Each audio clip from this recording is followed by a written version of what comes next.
It's time once again to slip into your camo, grab your gun, and join us out in the field for another episode of the Up North Journal with your host, Mike Adams, and his son, the other Mike Adams.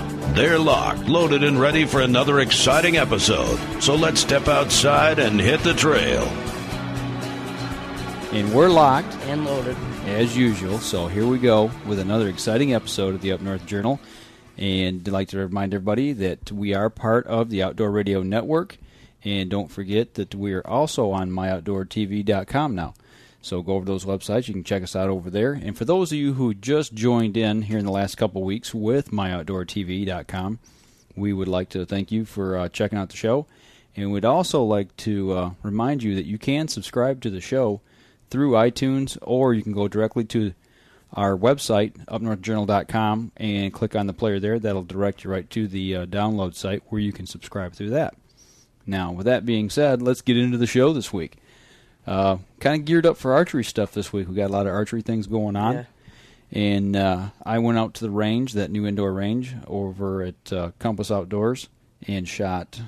Actually, I didn't shoot Monday. I sat around and talked with the guys. Actually, I shot. Well, that was for Thursday. I took you over Thursday. Oh, yeah, Thursday. And I shot with Taylor, I think his name is. Yep, you shot a little bit over there, and I shot a little bit, and very, very little, not a lot, but... Your arm was hurting. Yeah. Well, you got to shoot the new bow. Yeah, I finally got to shoot the new bow at the range. It was pretty cool. One of the new bows that we got, anyway. One of the new bows. And mentioning that, we've got some coming in here, hopefully by the end of the week, from Bowtech, so hopefully those will be coming in here real soon. Are they going to bring them, or are they going to ship them? They're shipping them. I didn't know you could do that in the mail. Yep, well, they're going to come in a box of some sort, I imagine, and drop them off here at the house, so we'll have to check that out. Hopefully they don't drop them off. Yeah, hopefully they don't drop them. So, but, you brought up an important point with Bowtech there. July 15th, one of their reps is actually going to come up and hang out with us at the range. Oh, cool. For the day. We're going to do a little cookout thing, and some of the guys at the range are going to hang out with us there. And I'll dig that cookout. Yeah, you always dig cookouts. Yeah. But we'll talk with the guy there, and we're going to do an interview with him actually, and kind of like what we did over at Lansing for the outdoor archery event. We went around to the vendors and talked to them. Well, and it's only one person, right? This is just going to be one guy coming up, correct?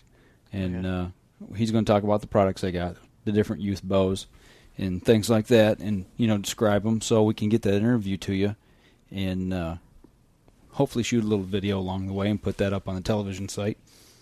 So we've got that to look forward to. Have we ever taken video in the range?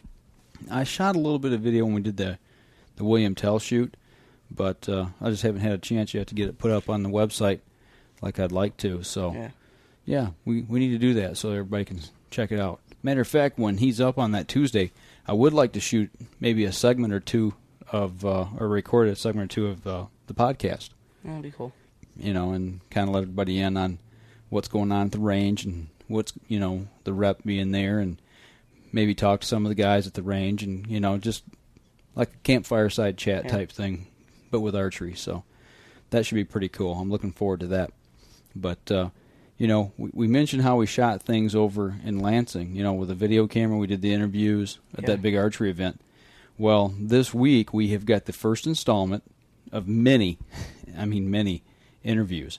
And we're going to start with an interview from Paul Pence. He is a regional manager, kind of the PSE Browning rep of this area. And he was at the show, and we discussed 4 different models of youth bows that they have. And later in the show, be sure to listen to the end of the show, because the interview we did with him, I'm going to go over the Micro Midas 3 from Browning, and he's going to explain that. So make sure you tune in to the end of the show here for that and stay around for that. So going to start taking off stuff for the archery stuff. We are actually 4 weeks away from our big test, our big broadhead test. Actually, Kevin and I started this week compiling and putting together some different things that we want to do during the test and different questions we want to ask and answer. And this test may actually run into a couple of days because we've got a lot of stuff, and logistically it just may not all work out to be one day. Yeah. But we're going to try. We're going to try our best. So we just have to kind of wait and see. But that's 4 weeks away. And then 4 weeks from this Tuesday, like I said, is when the rep's coming up from Ohio, from Bowtech. So we've got that to look forward to. And I've got a couple other announcements of things that are upcoming in the area that you may want to attend. So, like I said, stay tuned here to the end of the show. So, but today's Father's Day. Yeah, happy Father's Day. Thank you. Thank you very much. And I'd like to wish all the other fathers out there a happy Father's Day. If you guys haven't been over to my blog site this last day or two over at Hooks and Bullets, you can go over and check out my actual top 10 list of things I want for Father's Day. Wasn't one of them clean fish? Well, one of them was I wanted to catch a big basket full of fish. Well, actually, number one was going catfishing with the boys and having peace and solitude. Well, accomplished. Did that. I wanted to catch a basket full of catfish. Did that. Halfway accomplished. Well, halfway. We caught a mess. We caught enough for dinner. Then I wanted somebody to clean the catfish. Halfway. I helped clean them. What was number 4? I can't remember what number 4 was. A dinner or something? Oh, I wanted dinner cooked when I got home. Didn't get that one. Well, not yet. Got leftovers. Yeah. So that one was kind of accomplished. And I can't remember what number 5 was. Maybe somebody to put away all the gear or something like that, which you guys did. Yeah. So accomplished. If that was what it was, I got that accomplished. So, and another thing I had on my list, then I went to things that I would really like to have, like things that cost money. One of them was a new chronograph for speed checking my arrow speeds, and ballistic checks or bullet ballistics for when we start reloading. So that was one of the things on the list. And let me see. Another one was a new 14-foot boat for duck hunting and fishing. And I wrote that, and not a half hour later after I wrote that, I got a phone call. Yeah. And my brother-in-law said, "Hey, I want to buy another boat. You want to buy mine?" And I'm like, "Sure." So, accomplished. So I got one of those things, although I had to buy it. So, but yeah, we got a new 14-foot aluminum boat. 15 horsepower that we got outsmoked by like 5 times today. Yeah, we'll talk a little more about that in just a minute. But yeah, it's got a 15-horse Merc on it, and it's got the rod holders on it, trailer, nice little swivel seats. Are all camoed. I don't know what else he's going to let me have with it. It's my brother-in-law. He done told me that he's taking the anchors and all that stuff. So I have a feeling that I'm going to wind. I'm trying to get it. Tell him you want the truck. I told him, yeah. I said, well, the truck's hooked to the trailer, so I get that too, right? So he didn't go for that. But what was some of the other things I wanted? I can't remember. Oh, the 1022 target rifle with the and shoot stock on it, custom stock. Yeah. I'm not going to get that anytime soon. And there was a couple other things, smaller things on there, but it wasn't a bad Father's Day. I had fun. Yeah. Got to go catfishing this morning. It's our second annual Father's Day catfishing trip. So we did it last year, and if you guys have been on our video site, Up North Journal Television, you have seen the trip from last year. Was that on Father's Day too? Yeah, it was Father's Day last year. Yep. So this is going to be kind of an annual thing that we're going to try to do, and we did it again. Same group guys. Didn't we get one more fish or something than last time? We caught the same amount as we did last year. We caught 8. Caught 8 last year, and but between 7 of us last year, we caught 33. And this year, there was actually an extra boat with us, with 3 more guys, and we caught the same amount with all of us together as we did last year. So, wasn't quite as good, but it was still a good time. But we threw a few back too. Yeah, threw a couple back that were a little too small. I like them sheephead. Yeah, Jake caught a big sheephead and threw it back. My brother-in-law Les caught a humongous sheephead. That thing must have weighed, I want to say 15 pounds, maybe more. That thing was huge. And got video of that. So we'll make sure when we get the video done, we'll put that on there. And we're sitting there fishing this morning and on the river, and there's a little marshy area next to us, and heard splash, splash, splash, splash. hurry up and grab the video camera, not knowing what was coming through, and it was 2 deer coming through the water there. That was really cool to see those. Seen some couple big birds flying through the area. I don't know if they were hawks or what, but they were pretty big. That big flight of ducks. Big, huge flight of ducks came through. I mean, they're what, 50, 70? Yeah, there was a ton of ducks. Chuck, if you're listening, I wish you were there. Yeah, he called about, an hour later, and he's like, hey, man, thinking about you. Here comes, all those ducks come flying over, so that was a lot of fun seeing them. But, we caught enough fish to, make up dinner for one night for everybody. So it wasn't bad. Jake, he caught his first catfish by himself today.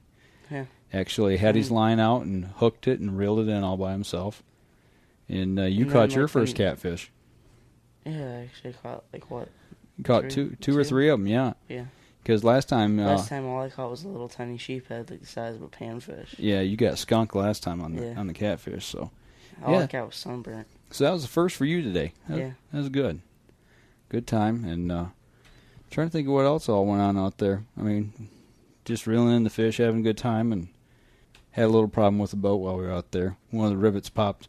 Actually, three. 3 rivets popped out of one of the seats and put little tiny holes in the side where the rivets come through. And as you took us downriver, and I'm like, it's like, there's water coming in. Water's coming in under the seat, man. And so we had to switch positions to get the nose of the boat up, and we made it back all right. So we didn't get swamped or anything like that.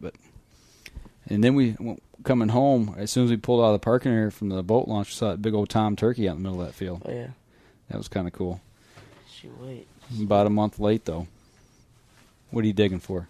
That $1. Oh, you still got that in your pocket. Yeah. Craziest thing. This morning we got up, we left, we made a couple stops, and we got back in the truck from the boat launch. We were the only guys there that we know of. And we get back in, get ready to leave, and Michael looks out, and we're already going down the road a ways. Yeah, you're probably, maybe 4 or 5 miles down the road. And Michael says, hey, there's a $1 bill on your windshield underneath the windshield wiper. Pull over. And somebody wrote some crazy stuff on the back. It's some political stuff. But you know what? Got $1. It's like, whoever left this $1 on my truck, thank you very much. It will be used for something good, I'm sure. What does it say? It's just some political garbage. So nothing we need to put on the show, but it was just kind of strange. So, but yeah, Father's Day, it was a good Father's Day. I got home. The girls had actually got me a couple small gifts. One of them is a hand-carved little wooden duck letter opener, which is really cool. Got a big butt. Well, it's a letter opener. Yeah. What do you think it's supposed to... It's got to be long enough to open the letter with. Yeah. And I got me a Pheasants Forever cup that my other daughter got me, so both of them keeping on that outdoor wildlife theme for me, so that was really cool. At the Lansing show, I made you, a lure or something? Yep, got a lure from you from the Lansing show, the archery event. They were making lures. Yeah, it's around here somewhere. I think it's in the truck, actually. Yeah. So, yeah, it wasn't a bad Father's Day. Got to spend some time on the water with my boys and caught some dinner and a couple gifts from the daughters and sitting back, taking it easy now. Yeah. So, good Father's Day. But, one thing we did today, kind of getting back to the archery stuff, we got a couple little products or gizmos that we picked up from the archery event, and one of them is it's basic. You got it in here? What's that? Yeah. It's called a campfire release, and this is from Third Hand Archery, and it looks like plastic brass knuckles, literally. And it's got a hook on the end of it, and you hook this onto your bowstring, and you use it to pull back, and that way you can exercise your shooting arms and your shoulders all together. And they say you do 10 repetitions of this a day. You pull it back on a compound, and then when you come back forward, you don't let it go all the way forward. Just get back about that breaking point where it gets really tough to pull and hold. Then you pull it back again, and you can do that 10 times. And they say that if you do that 10 times a day, that's like shooting 100 rounds a day. So that's a way to build up those arms. And actually, we're going to have the kids do this. Hopefully every day. Yeah, everybody did them tonight, and hopefully this will build their strength up so we can start getting the poundage up on these bows and get them to where they can sling some arrows a little harder hit the targets. So or deer. Or deer. Yep. Now, one thing I picked up this week, where's that at, Michael? It's in your bow case. Oh, it's in the bow case. Okay. Figures. It's a fish scale, but it's a different type of fish scale, and what I'm using it for is to measure the poundage on a bow. You know, how much poundage you're pulling. And really wasn't quite sure how accurate it was, but I know yours is set at 38, and I knew mine was around 54 pounds or so. So what it is, it's a T-handle, and it's got a loop on the end of it where you could actually hang it on a hook on a ceiling or on a beam or something like that in a garage, and then you put your string on the other end. It's got a hook on it, and you can pull it down, and then when it hits that breaking point, that's where you measure your poundage. Well, this thing, it's got two little buttons that stick out on the side, and as it pulls the scale down to measure the poundage, it slides a plastic clip ring down. So when it hits that breaking point and it bounces back up, that little ring stays in the same spot, as you know, at it's your maximum pressure. So that way, when you take your bow back off of it, that ring is actually at the spot where the most poundage is on your string. And measured mine was 55 pounds. So it's, you know, I think it's right on. And yours measured, I think, 37 or 38 pounds. Yeah. So that's what they both. It's set so low. I'd like it set lower. You want it set lower? No, I said I like it like that. Why? Because it's easy to pull back? Yeah. Yeah, well, you need to get that thing stepped up so you can put some arrows downrange. Yeah. You know, you get a big deer in front of you, you want to make sure and get the arrow there. So that's a couple little gizmos we picked up this week. The scale I got, I wish I had the name of it. I can't remember the name of it. But I picked it up at Gander Mountain. It was like $7 or $8. It's really inexpensive. And it's just a little thing you can use to measure how much poundage you got on your bowstring. So, well, listen, Michael, we're about 17, 18 minutes here in the show. Let's go ahead and take our first break, get that out of the way, and we'll come back and do a little bit of outdoor news. How's that sound? Sounds good. Okay, let's step outside real quick, and we'll be right back after this.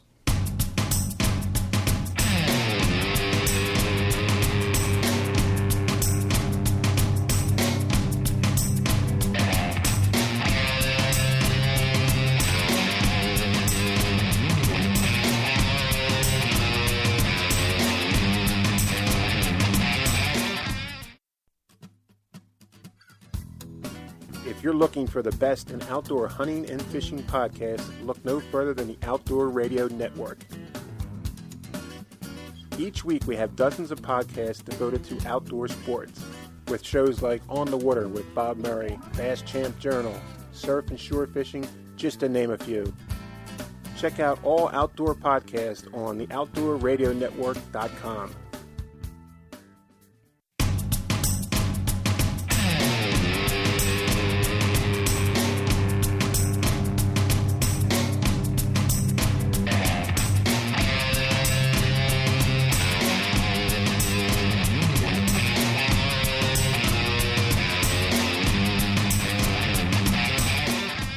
Welcome back, everybody, and now we'll jump into our outdoor news of the week. And I've only got a couple quick little articles here today, but I just want to throw them out there at you.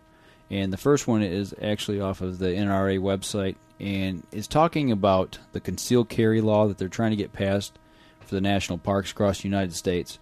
And we've talked about this on the show before, where you could actually submit your comment either by mail or by the government's website. And June 30th of this month, well, actually this is June, so this month, June 30th, is the last day that you can submit your comment.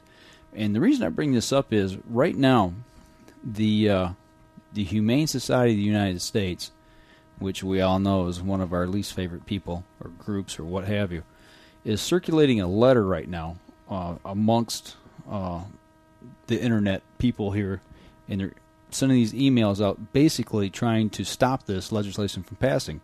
And what they're doing is they're trying to link the concealed carry people with poachers. They're comparing, not us, I'm not a concealed carry person yet, but they're linking, they're trying to compare them to poachers. And what they're saying is if people have firearms and they're walking on these national park areas where it's already illegal to hunt, they're saying because we've got a loaded gun that's going to make us more likely to poach. And I just find that totally ridiculous, number one. The people who typically can carry conceal are law-abiding, upstanding individuals. Number 2, people who poach will typically use a rifle to do so.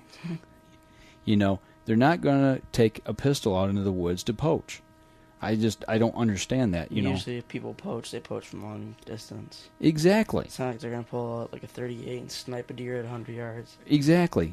Concealed carry, these pistols are self-defense weapons. For close range. They're close range, up close and personal. It's not something you're going to take out to walk up to a deer and go bang. Okay, you're coming home with me, or a bear, or what have you. That theory does not hold water. So I don't know where they're coming off on that. It blows my mind. But this is right from the Humane Society's website. Allowing loaded weapons will not only encourage some visitors to shoot at park wildlife, it will also remove one of the most important law enforcement tools available to the overtaxed ranger staff. Currently, the presence of a loaded weapon is the only way, or one of the only clues available for rangers in discovering and prosecuting poachers. A change in the law would ensure that poachers, who often sell animal parts on the black market for a handsome profit, gain a significant advantage over law enforcement in their grisly underground operations. National parks are home to many endangered species of birds and mammals. Even with the restriction on loaded weapons, human-caused mortality is the most significant cause of death for grizzly bears. At least 4 grizzly bears were killed this year by people carrying loaded weapons in violation of the existing regulation. Agency officials believe that poaching is a major factor in the decline of at least 29 species and may cause the extirpation of 19 species in park lands. Some of the most vulnerable wildlife species, such as the desert tortoise found in the Joshua Tree and Death Valley National Parks, will be unable to escape should visitors decide to use them for target practice. Give me a break. Somebody's going to go out and shoot a target practice on a tortoise?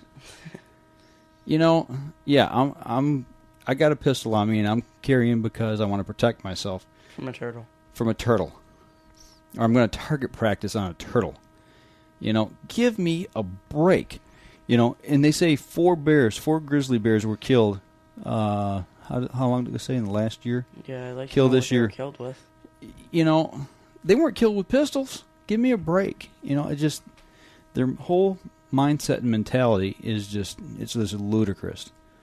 So that's what we need to get on the government site and submit your thoughts and submit your comment about how you feel about this concealed carry in the national parks. We need support on this.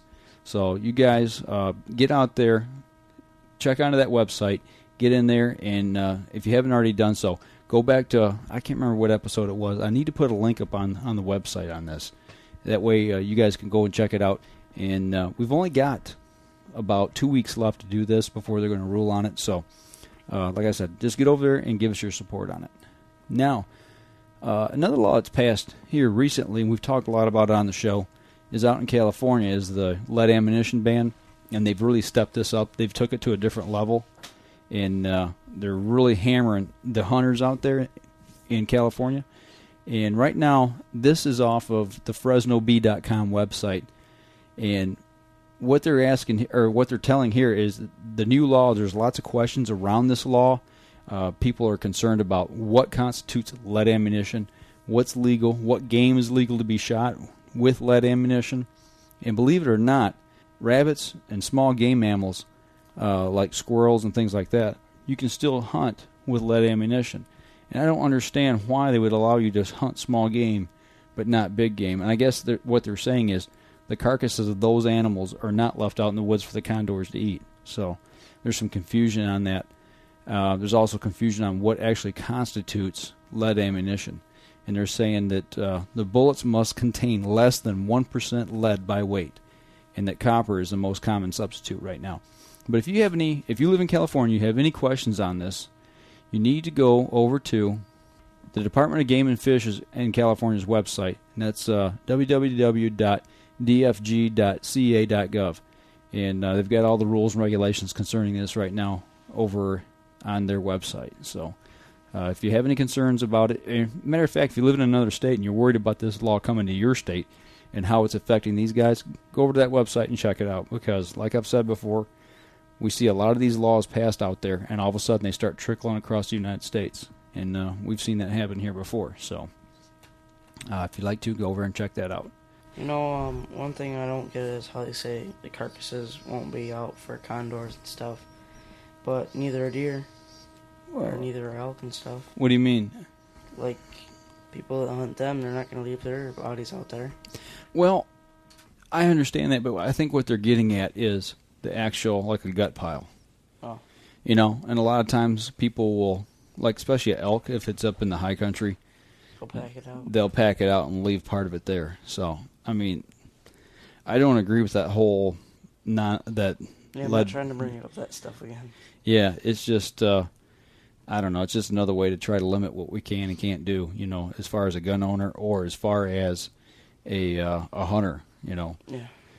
And just something that we have to deal with, or actually those people have to deal with out there. So it's just, you just got to watch that kind of stuff, and you got to worry about it progressing across the United States to other states and trying to be implemented nationwide. So, well, listen, that's going to do it for the Outdoor News of the Week. Mikey's got some stuff here he wants to talk about in Game Bag, and got a few more little tidbits and news items here, actually events coming up that I want to talk about, plus the interview. So let's step outside, take another quick break, and we'll be right back after this.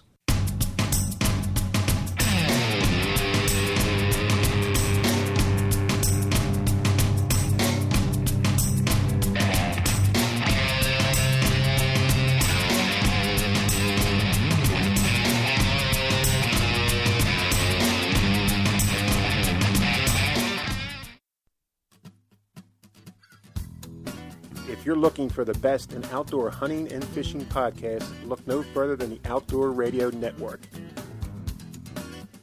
Each week we have dozens of podcasts devoted to outdoor sports, with shows like On the Water with Bob Murray, Bass Champ Journal, Surf and Shore Fishing, just to name a few. Check out all outdoor podcasts on the OutdoorRadioNetwork.com.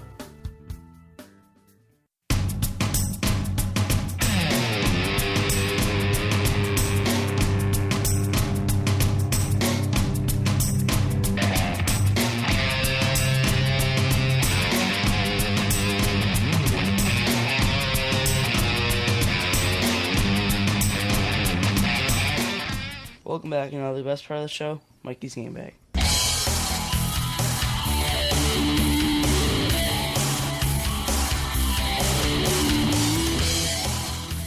Okay, well, this week on Mikey's Game Bag, I'm going to be talking about some email that I got from Chuck Crow about arrow wraps, which is really cool that he sent me. Okay, you talked about arrow wraps last week, right? Yeah. Okay. But just shortly. Actually, I don't know if you know this or not, but I got an email from Kevin Hutchings, who works with us quite a bit here, and who's going to be working with us on the broadhead field test and the youth bow review. And his daughter has actually got some arrow wraps that she wants to put on her bow. Okay. So you've got a job ahead of you. Okay. He wants you to help her put those on. So, but you got an email from Chuck. Chuck Crow? What did he have to say? He actually gave me a link to a post that he made on a forum, on a review, I think it was. Okay, and that was OhioBowhunters.com, wasn't it? Yeah, I think so. And he used these arrow wraps that he got, and they're custom. Mm-hmm. And what he got is, he got the name of the forum on there, and they're just white. And it had like his username on them and stuff, and it was really cool. Oh, okay, it was a custom deal Yeah, where custom ones.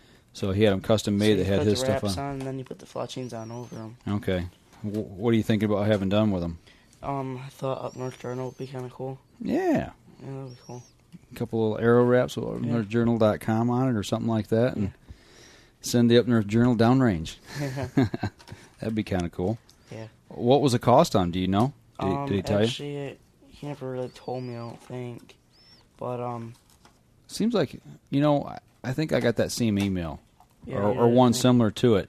And I think he said they were about, I want to say $10 for 6, or maybe it was $12 for 10. I can't remember. But it was relatively inexpensive. Yeah. Do you know who made them? Did he say who? Do you have the company's name? It was something Ohio Bowhunter or something like that. Okay. Well, we'll have to get that and maybe talk about that next week. Yeah. But he said that they're real easy to put on. You just peel off the back and you lay it on a firm surface and you roll it over. Okay. You roll it over the arrow and And he said they're really easy to come off. I think you just cut it and then peel it off again. Oh, something about a blow dryer and put some heat to it or something. Yeah. It loosened the glue and came right up. Yeah. And made it a little bit easier, too, I think, to take the fletchings off, too, if you wanted to refletch the arrow. So because if you just put the fletchings over top of the wrap, it'd be easier to take them off. Well, speaking of fletching, yeah. Well, you guys can hear me. I'm rattling some stuff here in the background. I'm actually doing a little bit of work here as we speak. I'll let Michael explain what's going on here. Actually, we're working on 4 of my arrows. We're working on 4 of the arrows out of my 6. We're putting some zebra striping fletchings on them. We actually did 2 of them last week, and we just didn't get a chance to do the rest of them, so we're trying to finish those up now. And before we started the show tonight, actually, I scraped the old ones off of his. And I tried to help him. Yeah, you did all right. It's tough taking them off. If you've got really good glue on these fletchings are tough to take off. Especially the factory glue. It's like super glue. Now, explain to everybody, number one, what did you have on them? I had standard 4-inch veins, I think it is. Mm-hmm. And you're just factory ones that were like neon green and yellow. Okay. And I just didn't like the way that they looked, and plus I wanted, I'm putting on 2-inch mini blazers by Boeing Archery, I think. Yep. And what are these, 36 in a pack, and they were $9. A little bit expensive. I think mine. You get 100 packs. My 100 packs, I think, were like $16. $14, $16, something like that. Of course, you get more by volume, but you order yours online too. No, I bought those in the store. Oh, you did? Yep, I bought those in the store. But I'm putting on 2-inch mini blazers, which are still veins, but they have like what is it called, a helix or something to it. Oh, actually, the actual offset, the twist to them, is put on by the jig. Okay. The actual fletching tool. I think it's a 1-degree offset. It's not very much on this one. But you can tell. Well, the guys at the range said they could see it, but I don't know. I can see it. I really didn't notice it. I don't know. Maybe I'm just not paying enough attention. But getting the old bottle of glue out here, and we're gonna glue up one while we're sitting here talking. Here, hold that right there real quick. Okay. I think I glued the top onto my glue bottle here. That ain't good. No, I have to get the old knife out. But the toughest part was actually getting the old stuff off. Yeah. And especially because when I tried, I kept digging into my arrows. Well, you almost did. Actually, you put one little tiny nick in one, and you don't want to do that, so you got to be really careful scraping that off. I've tried a couple different ways, and maybe we ought to do a video on this because it's actually easier to show you than it is to tell you the proper technique and the way I did it. There is different jigs too. And there is, yeah, yep. You got that right. I saw one that Chuck has. He has one of the stationary ones. Oh, did he send you a picture of it? No, on the link. Oh, okay. The form. You got the top. Oh, here it is. Yeah, he showed how he could put it on fletchings over the wrap, how easy it was. Okay. He had a stationary, 4-arrow one. I just clamped that one up. Okay. So we'll sit here for a second and let this one dry. Yeah. So he showed a picture on the one he used. Is it like the one we saw at the show? Yeah, it was stationary. It was metal. Okay. Yeah, I like this one because it's portable. It's small. You can take this to the range with you. You bust a vein, you can put a new one on. We need to start carrying this with us to the range because the last time I was up there without you, I believe, one of the guys had a couple of fletchings popped off. Yeah. I don't know if they popped off or if he actually shaved one. I'm not sure. I really don't know, but this one here is almost done. These things are that long. Yeah, these things are really easy to put on. It's just making sure you don't put too much glue on. That's the key to it. Here, let's take this off and let's see what it looks like. And this one here is spring loaded. Pop this one off. There's 1, there's 2, and there's 3. That looks pretty good if I do say so myself. Now, the one thing I do like to do with these, after I fletch these, is I'll tip the front edge of the vein, the leading edge of the vein. That way, if you put just a little bit of glue on it, it's not as likely to tear. And I don't mean much, just a Just enough to wet it. Just barely. It's my Tiger Zebra Special. Sorry about that, guys. I had to blow on that just to dry it just a little bit. This glue is really quick setting, too, so that looks pretty good. Now, there's one thing you said you didn't like about this. What was going on with that? You said you didn't like? What? The way something about the glue. Oh, the glue, it turns white for some reason, and it just looks weird and kind of distracts you. Kind of chalky looking. Yeah. You know, and what actually, Matt at the range said that he had a problem with his doing that. I wonder, I just happen to think, you know, because we scrape the old glue off, and if it's reacting. Well, it when you scrape that, it makes your arrow shaft, it dulls it in that area. It's not quite as shiny, and I wonder if you're taking off that outer surface finish just enough that it's penetrating, and when it dries, it's reacting with the carbon fiber. I don't know. It's technical for me. Yeah. Maybe you guys out there, if anybody out there knows, you know, give us a shout and let us know if you know why that might be happening. Yeah, it's my Tiger Zebra mix with camo. There you go. There's one. 1 down, 3 to go. 3 to go. So. I think you're kind of getting bored. Who? Listeners. I don't know. Maybe. I hope not. I hope you guys aren't getting bored. Well, you know what? We'll do the rest of these after the show. Let's do that. Okay. But, yeah, fletchings and arrow wraps. So I know you're getting pumped for all this stuff that's coming up. You kind of getting into archery season this year a little more, maybe? Yeah. Got some new gear coming in. New gear, new stuff, new arrows. New chance to run some tests on a few things, but make my stuff look cooler. Yeah, I'm sure the deer are really going to like seeing your cool stuff. They're colorblind. Exactly, so that's the point. Why make it look cool? So I can be satisfied. Okay. All right. You say so. Well, you know what? Since we're talking archery, we're talking fletchings here, let's go ahead and bust out this interview. And like I said before, we talked with Paul Penix from PSC Archery and PSC Browning. And actually, he had 4 different bows there, youth bows, that he talked about. But in order to bring you these interviews, we had to cut them up into 4 separate segments. We'll run these for 4 different weeks because a couple of them run a little bit long.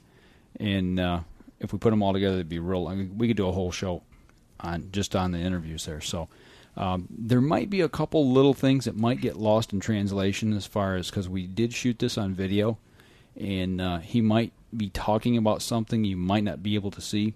But if you guys want to see the interview and see what he's talking about, go to our website, upnorthjournal.com. There's going to be a link on there. We're going to start reworking some stuff on the page here pretty soon. I got a guy who's working with me that's partnering up with us, and going to keep that website updated and fresh looking. And we're going to have a link on the site to all these interviews, to all these bow reviews, so you guys can go over there, check it out, and that way you can see exactly what we're talking about. So I've got that interview all done. It's all cut and ready to go on the internet, and I'm hoping to have that up either today or maybe tomorrow. No, I'm not really sure about these arrows anymore. Why is that? They're made in Korea. I'm going to have to get you some new arrows. Yeah. Yep. Not made in the USA. Let's get rid of them. Well, you know, you got them donated to you, so. That's okay. You know, I guess, you know, we can't complain too much, but, yeah, we'll have to get you some new arrows. Just use these for target. Another set. You do have another set, so. And they're the same as these, same size and everything, so. Just throw these downrange and, you know, see what you can do with them. I and can still hunt with them. It doesn't matter. We'll, you know, he brings up a good point, guys. A lot of this stuff is made overseas. When you get the opportunity, if you can, buy American. You know, keep our guys here and work, especially when it comes to hunting gear. You know, who knows hunting better than the guys here in the States? Mm-hmm. You know, no offense to Koreans, but I really don't think the people over in Korea know what it takes to hunt a whitetail or grizzly bear or any of that kind of stuff. Black bear, muleys, elk, anything of that nature. Their so arrows are called Whitetail Extreme. Yeah, well, that's just the name on them. So, but seriously, if you guys can, make sure you buy American if at all possible. And we didn't buy these. Actually, these were donated to us to use. So we will be checking into that further, I guess, and making sure from now on of what we get. But now, where was I? You kind of threw me off track You're there. getting ready to go on the interview. Oh, the interview with Paul. That's right. So, yeah, go over to the website and check that out if you want to see that further. And you can see that interview along with all the visuals. So, with that being said, here's an interview with Paul Penix. Mike Adams up, North Journal here with Paul Penix from PSC in Browning. And what we want to talk about today is some of your youth model bows and explain some of the features and the flexibility that's built into some of these bows so that we can put an actual hunter, a young youth hunter, into the field. What model do you have here?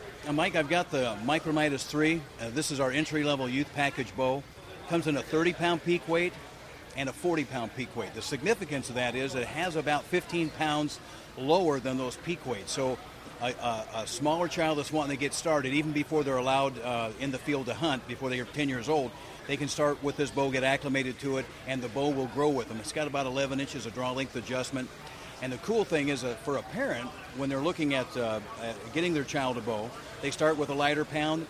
When the child's ready to go to a heavier pound, we can upgrade to a 40 or a 50-pound peak weight limb through our limb upgrade program at PSC in Browning. Okay, so what you're saying, what I'm understanding is you take that bow back in and they'll interchange the limbs on it to increase the poundage. That is correct. Okay. And I have a couple other models we'll show you here in a minute, okay. And that carries through the whole entire line. The Midas 3, this has kind of been a staple in the Browning's line for a long time. Even before PSC purchased Browning, this was kind of their youth bow and their claim to fame. And it has the same type of structure. It has the old limb structure. It is a cast handle rather than a machined handle, as most youth bows are. It does have a nice skinny grip for a youth, so it's not a big bulky thing that a child's going to have to worry about torquing. And the draw cycle is a very, very sweet, very easy drawn, simple to get back, and they don't have to wrestle with it.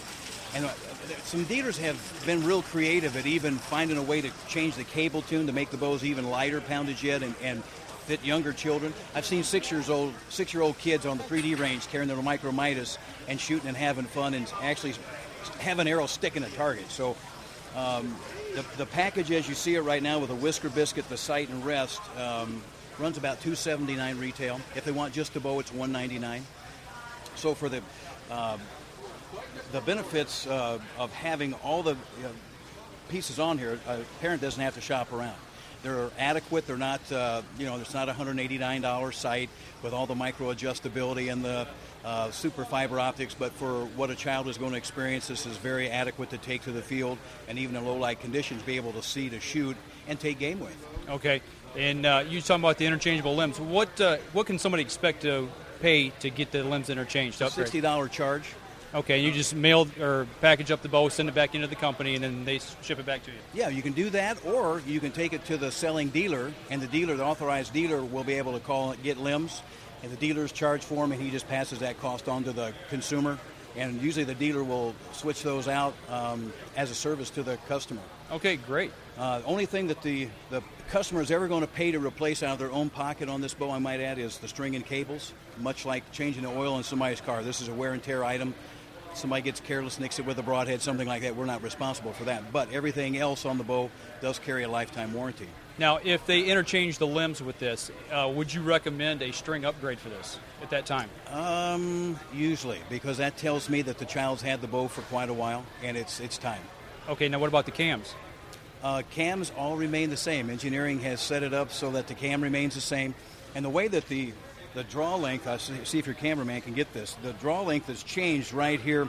You have a top and a bottom because this is a 2-cam bow. A is the longest draw, and A, by the way, would fit me. And as you go through the alphabet, each letter is 1 inch shorter.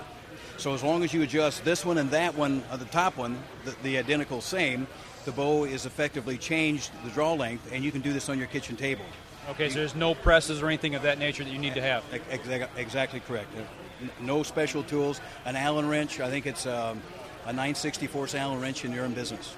Okay, that sounds like it's fairly easy for any parent to be able to change a draw length and sure. Let their kid grow into it. And just keeping in mind that A is the longest, and just looking where they are right now, I'm on E. Well, Johnny needs to go to B or C, and that'll be 2 inches longer than what they were currently shooting. That will help them keep that identified, and it is real simplified that way as well. And you say that's 11 inches of draw length adjustability. Yes. And the thing about a parent, they're paranoid. Is this kid going to like it? Is he going to stick with it? if Johnny decides that he doesn't want to shoot bows and arrows no more, or wants to shoot it later because he wants to play soccer right now, or he wants to play softball or something, when he comes back to it, chances are the bow will be able to be adjusted so he can fit it. And in the event that he doesn't want to ever shoot it again, somebody else can take the bow, and that adjustability is passed from child to child or person to person. So the value stays up on it, and it's it's a valuable bow. This bow has virtually remained unchanged for several years just for that reason.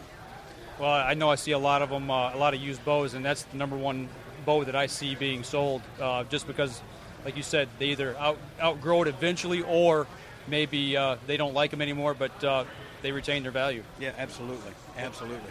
Well, that was Paul Penix from PSC Browning talking about the Micro Midas 3 youth bow.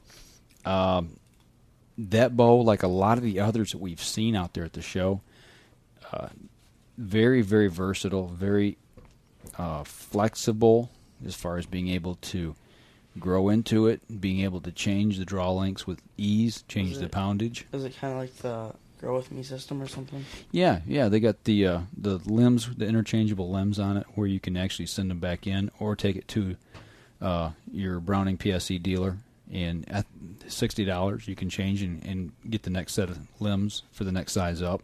And it's not a bad deal. It's one of the bows that we recommend that you give a good serious look at. I'm not going to sit here and push one bow over the other. They're all good. And they've all got a lot of the same features, but like I said, we're going to get these bows in here coming up within 4 weeks or so, and we're going to get them in the kids' hands, and we're going to let them tell you which bows they like. That's the important thing.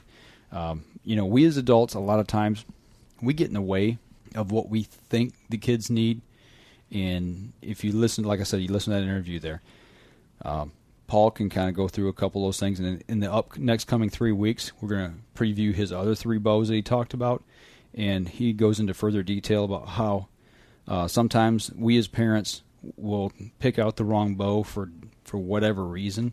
So let the guys in your pro shop, let them help set these kids up properly, and these bows have got so much flexibility as far as being able to grow into them and keep them going up into their adult year that it's just a good investment. So, but like I said, the kids are going to get these bows, they're going to put them in their hands, and they're going to try them out, and they're going to let you know what they think is good. So what do you think about that? Sounds good. Yeah, I know. You're ready to shoot some different bows, aren't you? Yeah.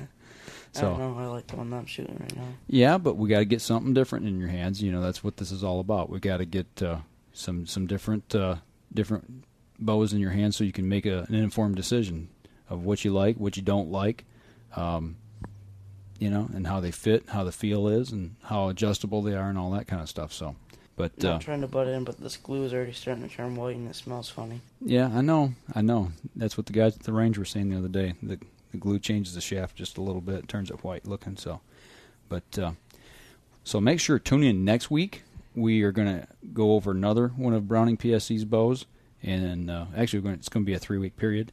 And we've got Bowtech, the interview with Bowtech, coming up in July. We have Parker Bows that we did an interview with. We're going to check out what they've got. And we've got our broadhead test coming up too. And we've got I think 7 companies who are going to be involved with that. And actually, if everybody comes through with what they said they were going to, we're going to have 2 different companies on site when we test that day, and let them go head to head. What was it, G5 and American? G5 and American Broadhead. What I noticed about American Broadheads, they got really, really stubby broadheads. They're short. They're maybe 2 centimeters long, if that. I'm not really sure. Point, kind of? They're short. They're short, but they still have the same cutting area. Yeah. Or the same cut, 1 inch, 1/8, inch and a half, whatever that It's not. You know what? Come back and listen to his interview. That's all I'm going to say about that, because he explains that. He explains why they're short and the technology behind it and why they do that versus the other ones that are longer. So, but we'll get into that with another interview when we get into the broadhead testing. Now, moving along. One thing I wanted to bring up, mentioned Chuck Parr on the show here, for the last year. He's been a friend of ours here for quite a while now. And this guy has jumped in with both feet over his head, and he is taking the bull by the horns. he has become a huge waterfowl nut. That's all. That's his main focus is waterfowl hunting. And we took him to the archery show with us last week, and there was well, you were there. Go ahead and explain what was there. Me and him, we were just walking around, and I don't know why, just mixed in with everything. Delta Waterfowl was there. Okay. And we stopped and talked to them, and we were talking about chapters and stuff, and he's trying to get a chapter started now. He is. He's trying to get a chapter started for southern Genesee County, northern Livingston County, northern Oakland County. It's kind of like the Tri-County area right there because he's out of Holly. Yeah. And actually, I believe it is, don't quote me on this, but I believe it's July 17th, I believe is the date he's trying to shoot for. That they're going to have a town hall meeting, and I'm going to get all the details on it later. I know the date, and I believe it's July 17th, and I think the time is 7 o'clock, but the actual location has not been nailed down as of yet. It's a go, but he's just got to sign on the dotted line. So I'm not going to give that information out just yet. But if you live here in Michigan, in the mid-Michigan area, and you're interested in helping start a chapter or belonging to a chapter of Delta Waterfowl, this is an event you need to be at. And it's going to be for the Genesee County, Livingston County, Oakland County area, the Tri-County region here. So I'm going to try to help out Chuck as much as I can. I have a feeling you and him will probably be running that thing if you get it going. He'll be the president, you'll be the vice president. So President Chuck? Yeah. So, I commend him. He's turning into quite the conservationist. He's concerned about the environment. He's concerned about the animals. But more importantly, he's a hunter. And when you get hunters involved and they want to care for the animals and care for the environment, that's the guys you need in charge of taking care of those things. We don't need the antis telling us how to take care of animals and how to hug the trees and all that stuff. So he's genuinely concerned, and he's doing the right thing by getting in and getting involved. And starting a chapter, that's a huge undertaking, and we're going to help him any way we can. So hopefully this week he's going to get all the I's dotted and the T's crossed, and we can get a confirmed date, time, and place for that event. So also next Saturday, where are we going? Speaking of goose banding. Speaking of waterfowl, we're going to go down south of the Detroit area and help the Michigan DNR put some bands on some goose or geese. Which would it be, goose or geese? Geese. Okay. And I think that's going to be a hoot. I think that's going to be a lot of fun. A honk. It's going to be a honk. Yeah. It's going to be a lot of fun. Matter of fact, Chuck's going with us. You're going and Jake's going. So we're going to have to take in our calls on the way down. Yeah, I don't know if I'll last. You guys are calling in the car. I don't know about that. I'm not on the windows. Yeah, right. So we're going to have that to bring to you next week. And like I said, another interview. And who knows what else we're going to get into between now and then. But before we go today, I want to give a quick shout-out to a young fellow that we've talked about on the show here about a month ago. His name's Nathan Bauer. And if you remember, he kind of got us started on this archery deal, this youth bow test. He was asking questions about bow hunting. He asked Michael a little bit about the Ruger 1022 rifle. And he emailed me this week, and, I completely forgot where this young fellow was from. And he's from Cedar Rapids, Iowa. And if you guys have been listening to the news here in the last 2 weeks or so, you all know Cedar Rapids, Iowa has been devastated by floods. And this young fellow lives out there, and he emailed me this week to let me know that he was all right, number one. Their house didn't get flooded. They're not in the flood zone, but they're awful close. And he did manage to get his Ruger 1022 that he was talking about. And he was supposed to go out to the rifle range this weekend, decided in, but his rifle range is completely underwater from the floods. So, feel your pain, man. We always see it on the news and we think, wow, how that'd be bad. That's a bummer. And we worry about the people, their houses and businesses and all that. And I wrote a blog this week about, I wonder what happens to all the animals. I wonder what happens to the fish and the birds and all that kind of stuff. Their habitats, being destroyed, and how it's all affected. But When we hear from somebody that we actually know there, it kind of brings it home a little closer. So, Nathan, buddy, stay dry. I seen you guys got more rain this weekend, and I know that's not good. Just be safe out there, and, hopefully things will dry up for you, and everything will be okay. So if you guys remember this week, just keep those guys in Iowa in your prayers and in your thoughts, and like I said, hopefully that weather will change out there and things will get back to normal, if there is such a thing as normal now. I mean, the weather's been crazy. It really has. We've had a lot of rain here. Storms for the past 2 weeks. Here in Michigan, we've had a lot of storms. Every other day. Yeah, I mean, we went fishing today, got home, and started raining here a little bit. We had a thunderstorm warning here, so it's just crazy right now. So tornadoes, all kinds of stuff. So you guys are out there, be careful, man. Keep an eye on the weather. That's the important thing, because stuff can blow up real quick. So that's all I got this week. You got anything else? No, I'm tired. Me too. I don't know. If we sound a little slow and sluggish, we spent all day on the river, and we're wore out. From the sun. Yeah, it was nice out there today until we got home, like I said, and then it started to rain a little bit. But we spent a long time on the river today, and we had a lot of fun, though. So glad we're in the AC now. Yeah, no doubt. So with that being said, I think we're going to wrap up this show, and we'll be back next week. Like I said, we'll talk about some goose and a little more archery, and I don't know, we'll get into something somewhere along the way, I imagine. More fletching and stuff. Yeah, we got to get to fletching the rest of these arrows. So listen, as we always say here on the Up North Journal, if you're out on the water or in the woods, shoot straight and be safe. Until next week on the Up North Journal.